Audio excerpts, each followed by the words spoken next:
स्वागत है आपका आज की इस वीडियो में।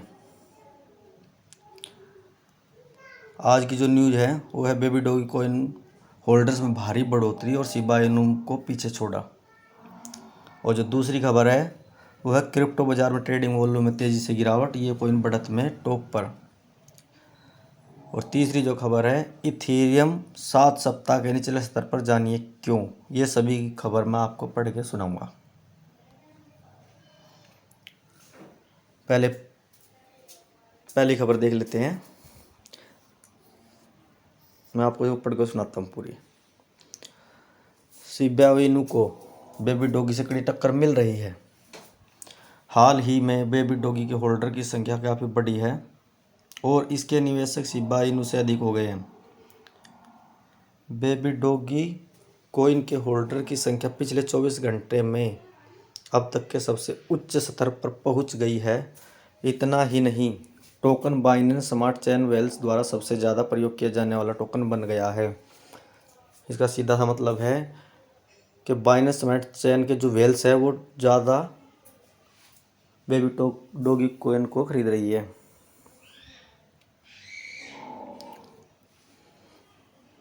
जिससे पता चलता है कि शिब को पीछे छोड़ बेबी डॉगी आर्मी संख्या काफ़ी आगे निकल गई है। प्रसिद्ध मीम क्रिप्टो करेंसी में शुमार हो चुके बेबी डॉगी कॉइन के होल्डर्स की संख्या में इजाफा हुआ और यह संख्या शिब होल्डर्स से बड़ी हो गई है। इस संबंध में Twitter user baby doggy burn ने आंकड़े शेयर किए हैं। इसके मुताबिक पिछले 24 घंटे बेबी डॉगी कॉइन में काफ़ी संख्या में नए निवेशक जुड़े हैं। इसके बाद बेबी डॉज के होल्डर्स की संख्या अब तक के उच्चतम स्तर पर पहुंच गई है। बेबी डॉग आर्मी में 345 उपभोक्ता और जुड़े हैं, जिससे यह शिब इनू आर्मी से बड़ी हो गई है। ताज़ा आंकड़ों के मुताबिक बेबी डॉगी कॉइन्स के होल्डर की संख्या 16,15,725 पहुंच गई है। मैंने आपको 3 दिन पहले अपडेट दिया था, उस टाइम इसके होल्डर्स की संख्या 16,13,000 कुछ थी, जो बढ़कर अब इसमें 2,000 होल्डर और बढ़ चुके हैं। यह संख्या मार्केट कैपिटल के हिसाब से दुनिया की दूसरी सबसे बड़ी meme crypto currency Shiba Inu के होल्डर्स की संख्या से अधिक है। शिबा इनू के होल्डर्स की संख्या 12,22,610 बताई गई है। बेबी डॉज कॉइन के होल्डर्स का आंकड़ा इससे कहीं ज़्यादा है। अगर पिछले 3 सप्ताह की बात की जाए तो बेबी डॉगी कॉइन के होल्डर्स में 8,000 का इजाफा हुआ है और शिबा इनू के होल्डर्स में 10,600 का इजाफा हुआ है। होल्डर्स में बढ़ोतरी के साथ ही बेबी डॉगी कॉइन की बर्निंग भी जारी है। बेबी डॉगी कॉइन कम्युनिटी द्वारा लगातार टोकनों को डेड एंड वॉलेट्स भेजा जा रहा है। इसी संबंध में एक ट्वीट में बर्न किए गए टोकनों की संख्या भी बताई गई है। पिछले 24 घंटों में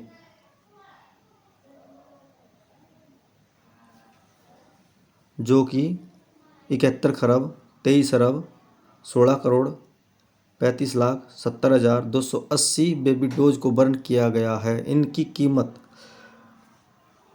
$8,256 बताई गई है। बेबी डॉज की वर्तमान कीमत की बात करें तो यह मीम टोकन आज नुकसान में है। टोकन की कीमत में आज फिर गिरावट आई है।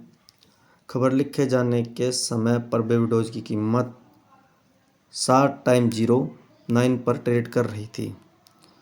और जिसकी जो दूसरी खबर है वो भी मैं आपको थोड़ी पढ़ के सुनाता हूँ। क्रिप्टो बाजार में ट्रेडिंग वॉल्यूम में तेजी से गिरावट, बढ़त में, और ये कॉइन बढ़त में टॉप पर। इसको मैं थोड़ी सी पढ़ के सुनाता हूँ।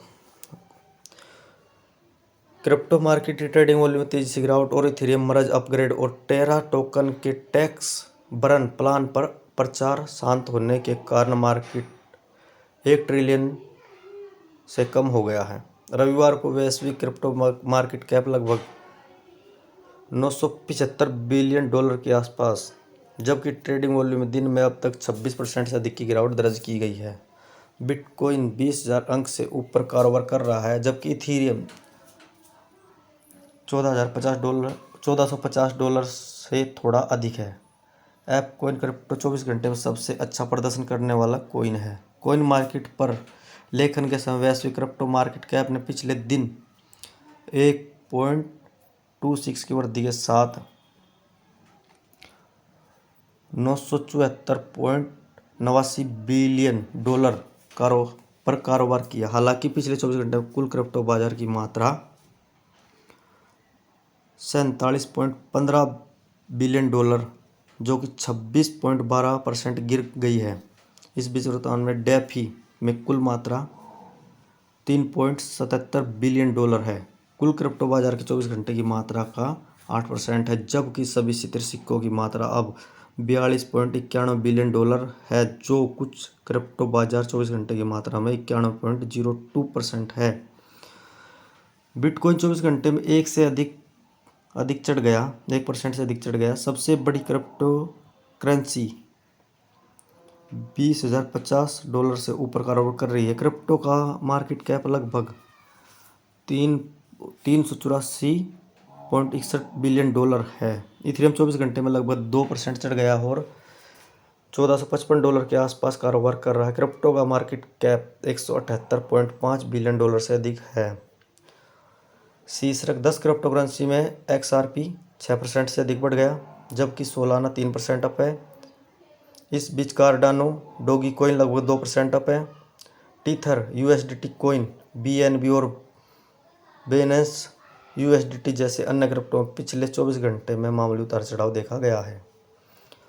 बिटकॉइन वर्तमान में सबसे बड़ी क्रिप्टो करेंसी है, जबकि इथेरियम बाजार में दूसरा सबसे बड़ा। वर्तमान में बिटकॉइन का प्रभुत्व 39.44 है। एप्पी कॉइन लगभग 18% की तेजी के साथ बाजार में शीर्षक प्रदर्शन करने वाला और $5.60 के आसपास कारोबार कर रहा है। ऐप कॉइन सहित और अन्य क्रिप्टो जैसे कि सेल्सियस, लूडोडाओ, XRP और चिलीज शीर्षक 5 प्राप्तकर्ताओं में से थे, जिनकी कीमत 5.18 से बढ़ रही थी। हालांकि पिछले 7 दिनों में बिटकॉइन में 7% से अधिक की गिरावट आई है, जबकि इथेरियम में 17 से अधिक की गिरावट आई है। BNB, कार्डानो, सोलाना और डोगी कॉइन 2 से 5% के बीच फिसले हैं। एप्पी कॉइन लगभग 10% बढ़ा है। और जो तीसरी खबर है उसको मैं थोड़ा पढ़ के दिखाता हूँ आपको। इथेरियम 7 सप्ताह के निचले स्तर पर, जानिए क्यों। क्रिप्टो निवेशकों का ध्यान जोखिम भरी संपत्तियों में बड़ी बिक्री पर वापस चला गया है, जिससे ईथर 7 सप्ताह के निचले स्तर पर आ गया है और डिजिटल संपत्ति के धारकों को दिया गया बोनस टोकन 50% से अधिक गिर गया है। इथेरियम ब्लॉकचेन ईथर का मूलधन लगातार छठे स्तर में गिर गया है, जो 6.5% से $1407 तक गिर गया है। लेन देन के प्रबंधन से अधिक ऊर्जा कुशल तरीके से नेटवर्क हस्तांतरण मर्ज ने हफ्तों तक निवेशकों का ध्यान आकर्षित किया। यह एक बिगड़ती मैक्रो पृष्ठभूमि के कारण होने की संभावना है, जो सामान्य रूप से सभी जोखिम वाली संपत्तियों के मूल्य में गिरावट का कारण बन गई रही है। इसमें पारंपरिक इक्विटी शामिल है। इसके अलावा व्यापारियों के बीच व्यापक रूप से देखा गया था कि अपग्रेड के दीर्घकालीन सकारात्मक प्रभावों के बावजूद मर्ज एक समाचार घटना थी। गैलेक्सी डिजिटल के एक शोध सहयोगी क्रिस्टिन किम ने ट्वीट किया, मर्ज के बाद ETH की मूल्य गतिविधियों को अपग्रेड की अपेक्षा सफलता या विफलता के संकेत के रूप में नहीं लिया जाना चाहिए। तकनीकी दृष्टिकोण से मर्ज एक शानदार सफलता थी। न्यूयॉर्क में दोपहर कल 2:58 तक बिटकॉइन लगभग 1.5% गिरकर $19,548 हो गया था। ईथर की 19% गिरावट की तुलना में इस हफ्ते बाजार मूल्य के हिसाब से सबसे बड़ी क्रिप्टो करेंसी लगभग 9.8 की गिरावट आई। ऑफशूट, जिस इथेरियम पाव के रूप में जाना जाता है, ब्लॉकचेन की विरासत कंप्यूटिंग गतिविधियों के एक बड़े हिस्से का प्रतिनिधित्व करता है, जिसने सॉफ्टवेयर अपग्रेड में भाग लेने से इनकार कर दिया। इथेरियम ने अपने नेटवर्क सुरक्षा प्रोटोकॉल को तथाकथित प्रूफ ऑफ वर्क सिस्टम से प्रूफ ऑफ स्टेक में बदल दिया। 15 सितंबर के अंत से मर्ज के बाद निवेशकों द्वारा प्राप्त आंतरिक क्रिप्टोकरेंसी टोकन 60% तक गिर गया। वेब फाइनेंशियल में विक्र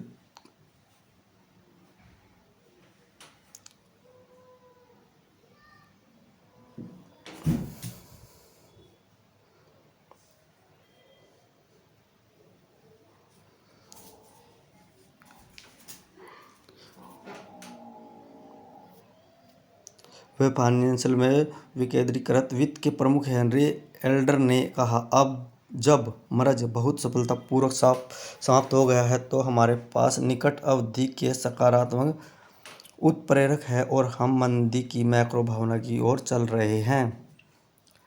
आज की जो खबर थी मैंने आपको बता दी है। ऐसी ही खबर और जानने के लिए हमारे चैनल को शेयर और सब्सक्राइब करें। धन्यवाद।